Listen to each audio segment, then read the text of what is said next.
In Bogotá, Colombia, Fabio sits across from Don Luis, a powerful drug lord and his boss. He's made up his mind, he wants out. But Don Luis doesn't take kindly to deserters. Without hesitation he orders Marco to handle it. In this world there's no such thing as leaving the cartel. Determined to protect his family, Fabio plans their escape. Along with his wife Alicia and young daughter Cataleya, he prepares to flee the country. Before they can make a clean getaway, Fabio hands Cataleya a microchip, instructing her to run to the U.S. Embassy if anything goes wrong. He tells her that this chip is her passport, and hands her the address of her uncle living in Chicago. And then trouble finds them.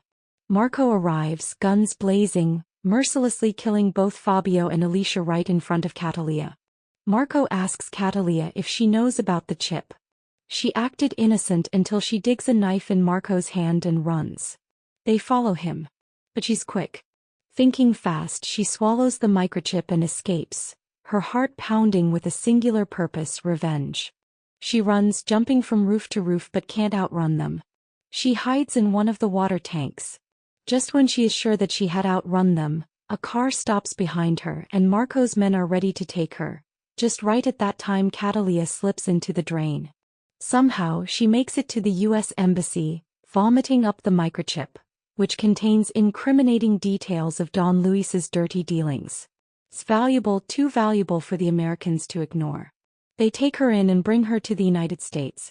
Just when they are about to put her into foster care, she makes her run. Cataleya finds her way to Chicago, where she meets her uncle Emilio, Fabio's brother. Overwhelmed with grief, she finally breaks down, crying in her uncle's arms. But when the tears dry, her resolve hardens. She asks Emilio to train her to turn her into a weapon. She won't stop until Don Luis is dead. Emilio agrees to help, but on his terms. He enrolls her in the best school, making sure she's not just a killer but a smart one. Years pass and Cataleya grows into a skilled assassin, executing her missions with precision. Cataleya deliberately gets herself arrested and sent to a women's section of the prison, all as part of an elaborate plan. Her target is a high-profile inmate being held in a different section, guarded and seemingly untouchable. However, Cataleya has thought of everything. Once inside, she carefully times her actions.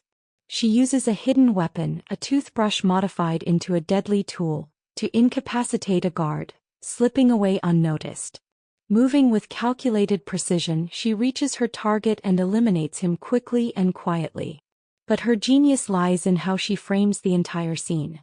She places the weapon in a way that incriminates a prison guard, making it look like an inside job.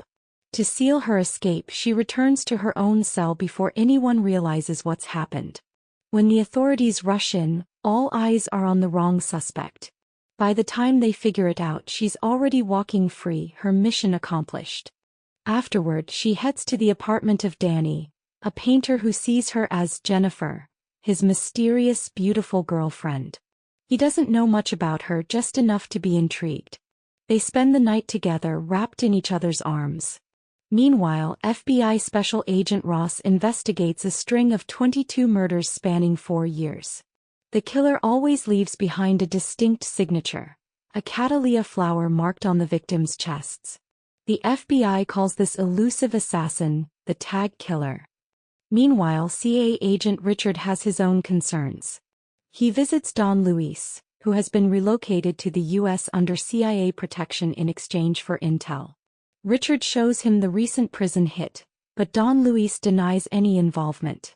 Still, he has his suspicions. He knows who's behind it. He orders Marco to put an end to it. Ross gathers his team to discuss the Tag Killer. Someone in that jail pulled off the hit and they need to find out who. Meanwhile, Cataleya checks in with Emilio, who's furious. He shows her a newspaper detailing another one of her killings. "You're making too much noise," he warns. But Cataleya isn't done yet. Her next target? A hedge fund manager who swindled billions and fled to Mexico, living in luxury. At his extravagant mansion, Cataleya makes her move, slipping into his shark-filled aquarium and emerging unseen inside his home. The man wakes up to find "thief" and her signature flower design written on his body. He stumbles through his house only to find his guards dead. Terrified, he pleads for his life, but Cataleya has no mercy. A bullet to the chest sends him falling into the open pool, where his own sharks make quick work of him. Back in the US, Ross finally catches a break. A mailman gives him an unexpected clue: the Cataleya flower only grows in Colombia. Digging deeper, Ross tries to connect it to old cases, but he's blocked by CIA jurisdiction. He calls Richard for clearance, but Richard evades the request. Instead, pressure mounts on Don Luis to take care of the situation. Marco, now desperate, begins a brutal door-to-door search in Chicago, hunting for Cataleya. Meanwhile, Danny, still oblivious to Cataleya's true identity, takes a picture of her with his phone. He doesn't realize the danger this could bring. Trying to learn more about his mysterious girlfriend, he shares the photo with a friend, who then passes it to a cop. Before long, Ross's computer pings. He now has a face to match with his elusive assassin. Cataleya is exposed.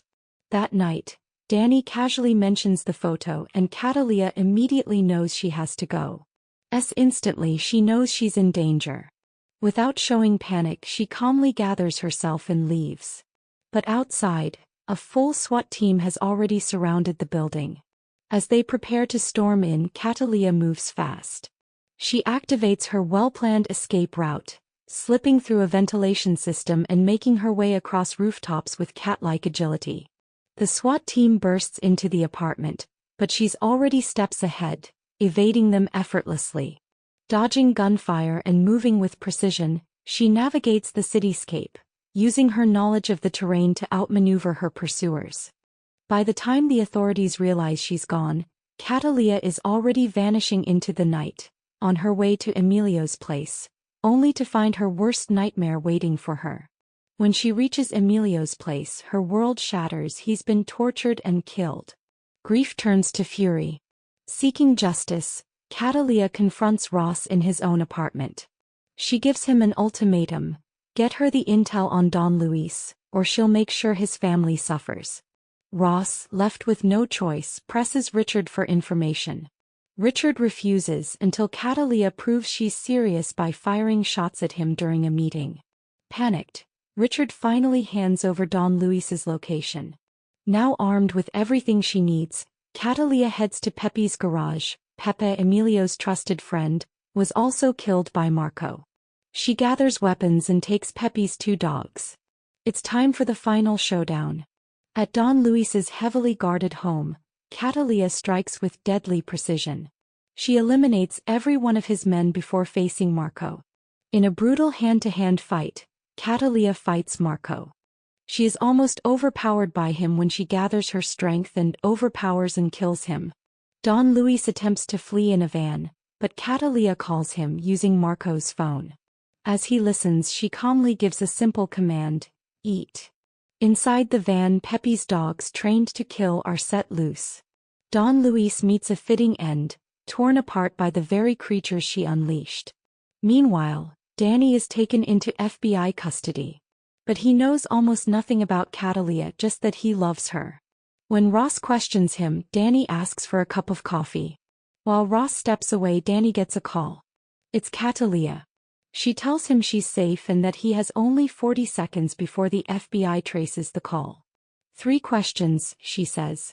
He asks her real name, Cataleya. Then, will my little bird ever come back? She pauses before answering, maybe one day. Danny is down to his last few seconds. I love you, he says.